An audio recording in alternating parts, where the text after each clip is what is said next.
I'm just here in the small sleepy village of Ballinally in County Longford, and I'm visiting the grave of Lieutenant General Sean McOwen.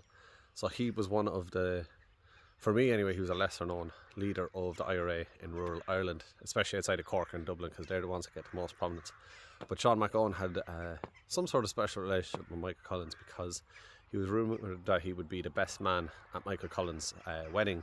And also, when he was arrested, there was attempts by the squad to break him out of Mountjoy prison, which actually ended in failure, and McOwen was sentenced to death. But this was later, he later survived this because Michael Collins threatened to call off the treaty negotiations if McOwen and other leaders weren't released.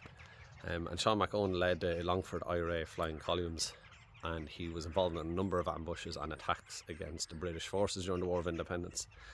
And following the Civil War, he would go on to be a TD in the Fine Gael government and be a Minister for Justice and a Minister for Defence at different periods.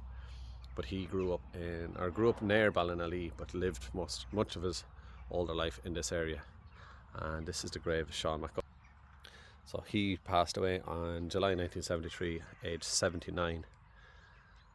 And he is one of the lesser known leaders of the IRA outside of Dublin and Cork.